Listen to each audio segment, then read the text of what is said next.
Last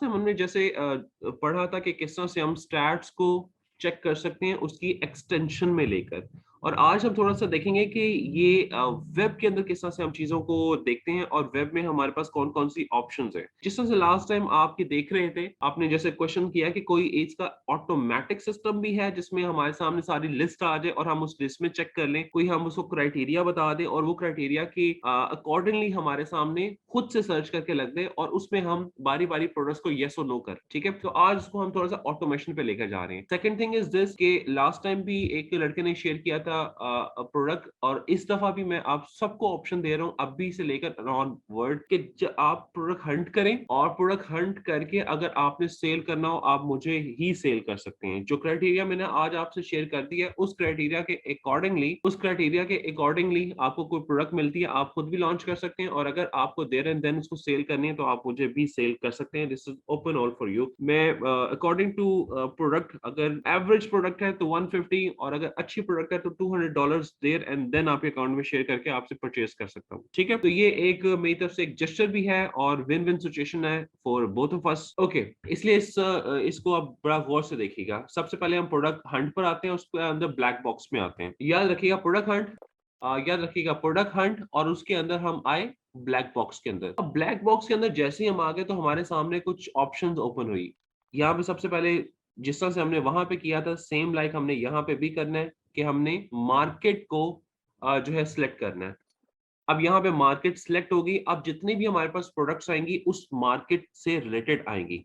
ठीक है, market जैसे ही हमने सिलेक्ट कर ली तो उसके बाद हमने कैटेगरीज पे सिलेक्ट किया। कैटेगरीज में नॉर्मली हम लोग बेबी प्रोडक्ट्स तो अभी रहने दें, बेबी प्रोडक्ट्स रहने दें। हम जो इस वक्त करेंगे वो health and personal, home and garden, home and kitchen, ये एक अच्छी कैटेगरीज मानी जाती हैं।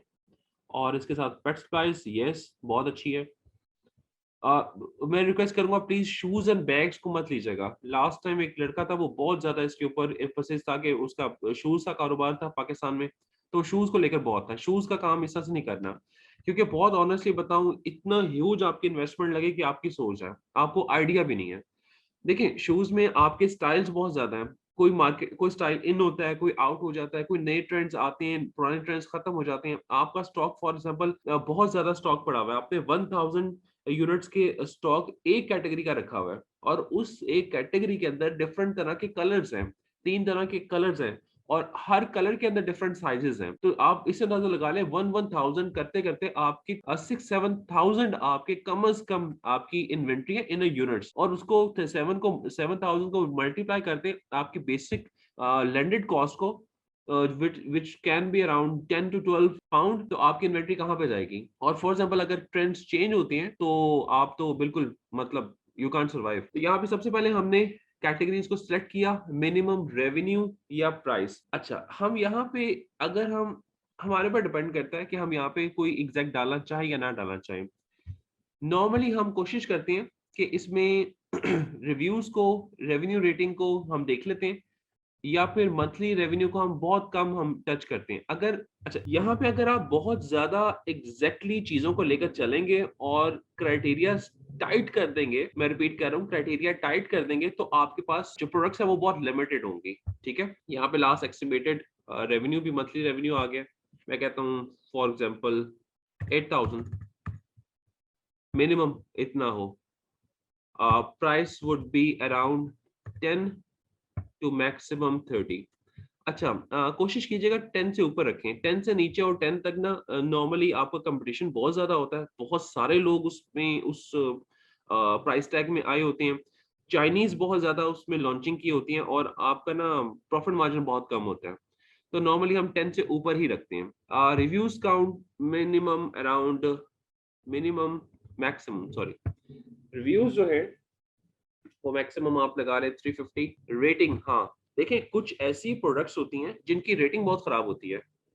फॉर एग्जांपल आपके पास एक प्रोडक्ट है, उसकी रेटिंग 3.5 भी है, 3.7 भी है, 3.1 भी है, 2 भी है, तो रेटिंग बड़ी ऊपर अप एंड डाउन है, और कुछ 4.5 भी है। आपने कोई भी ऐसी प्रोडक्ट सिलेक्ट नहीं करनी जिसका ओवरऑल फर्स्ट 20 की रेटिंग 4 से नीचे हो। मैं रिपीट कर रहा हूँ, आपने स्टैट्स निकाले, स्टैट्स निकालने के बाद आपने पूरी फर्स्ट 10 को आपने एनालिसिस किया।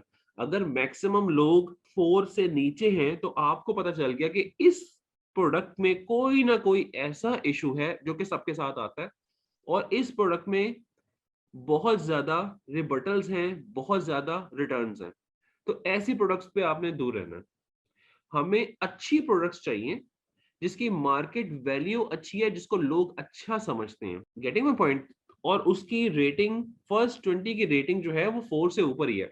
हो सकता है कोई 4 पे बैठा हो, कोई 4.2 पे बैठा हो, कोई 4.5 पे बैठा हो, कोई 4.7 पे बैठा हो, लेकिन सारे 4 से ऊपर हैं। ठीक है? तो यहाँ पे ये ज़रूर देखना है।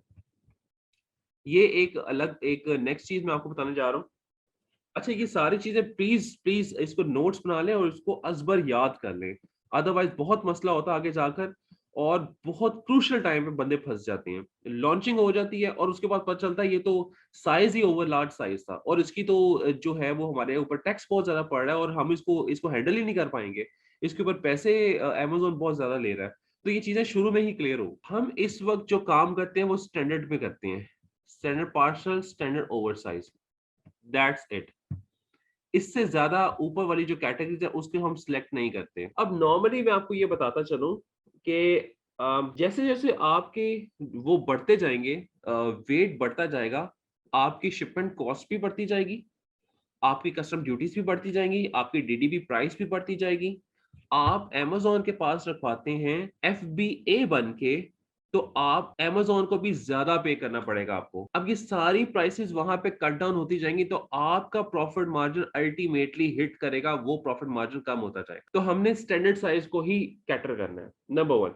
सेकंड थिंग इज़ दिस, कि आप अब यहाँ पे ये होगा कि जी वेट स्टैंडर्ड कौन-सा है? तो आप ये ज़हन में रखिएगा कि 5 एलबीएस से वेट ऊपर ना जाए, ये हमारा स्टैंडर्ड है, इससे हमने नीचे रखना होता है।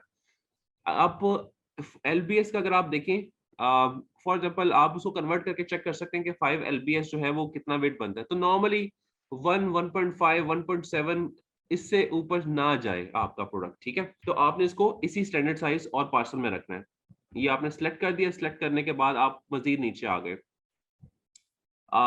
यहाँ पे फुलफिलमेंट। अब ये बात ज़हन में रखिएगा, हमने तो फुलफिलमेंट वही देखनी है जो एफबीए हो या एफबीएम हो। अमेज़न वाली हमें ना दिखाए, स्ट्रेट अवे। हमने कोई ऐसी चीज़ नहीं देखनी जो कि अमेज़न जिसमें बैठा हो, क्योंकि जहाँ पे मैंने आपको पहले बताया था कि जहाँ पे अमेज़न बैठा होगा, हम वहाँ पे काम नहीं करेंगे, ठीक है? अ, मैक्सिमम यहाँ पे 4 कर दीजिएगा। नंबर ऑफ सेलर्स, देखें, नंबर ऑफ सेलर्स में ये भी हो सकता है कि अगर 4 से ज़्यादा हो तो वो होलसेल का प्रोडक्ट हो और उसमें बहुत ज़्यादा मी टू हुए हों। तो हम कोशिश करते हैं कि मैक्सिमम सेलर जो है वो 4 से अबव ना हो। यहाँ पे मज़ीद चीज़ें आ रही हैं। फॉर एग्ज़ाम्पल बीएसआर आप करते हैं कि मिनिमम बीएसआर जो है वो अ, 10,000, सॉरी, मैक्सिमम जो है बीएसआर वो 40,000 से ज़्यादा ऊपर ना हो। अब यहाँ पे मैंने लास्ट टाइम जैसे आपको बताया था कि बीएसआर इज़ जस्ट लाइक जिस तरह से क्लासरूम में सबको अलॉट होते हैं, पोज़ीशंस अलॉट होती हैं। जैसे-जैसे पोज़ीशंस ऊपर जाती जाती हैं, तो इसका मतलब बंदा नालायक है। बंदा मतलब उसमें कैपेसिटी कम है, या फिर वो फ़ोकस नहीं है उसमें, या उसमें कैपेसिटी नहीं है, करंट नहीं है। तो जस्ट लाइक दैट आपका बीएसआर जो प्रोडक्ट्स की रैंकिंग है, बेस्ट सेलर रैंक जो है, वो जैसे-जैसे ऊपर जाता जाएगा, वैसे-वैसे आपकी जो प्रोडक्ट है वो खराब गंदी होगी, प्रोडक्ट इतनी अच्छी नहीं होगी। अब मैंने सर्च वॉल्यूम पे क्लिक किया, ओके। अब उसने यहाँ पे मुझे 81 प्रोडक्ट्स दिखा दी हैं, ठीक है? अब 81 प्रोडक्ट्स को मैं बारी-बारी इसको चेक करता जाऊँगा कि यार इसमें क्या चीज़ है? इसमें इसको मैं मज़ीद ओपन कर लेता हूँ अगली शीट के अंदर, उसको एनालिसिस कर लेता हूँ। फिर अगला मैं ओपन करता हूँ, मुझे नेक्स्ट वो दिखा देता है कि जी नेक्स्ट में क्या है? वो मुझे दिखाया उसने कि इलेक्ट्रिक कैंडल लाइट है। फिर मैं उसको नेक्स्ट चेक करता हूँ। अब इस तरह से मेरे पास प्रोडक्ट्स आ गई जो कि मेरे गिवन क्राइटेरिया के अंडर थी, ठीक है? और गिवन क्राइटेरिया के जो अंडर थी उसको मैं फिर बारी-बारी ओपन करके उसको फिर मैं मज़ीद एनालिसिस कर रहा हूँ। तो ये हमारा टेक्नीक है, ये हमारा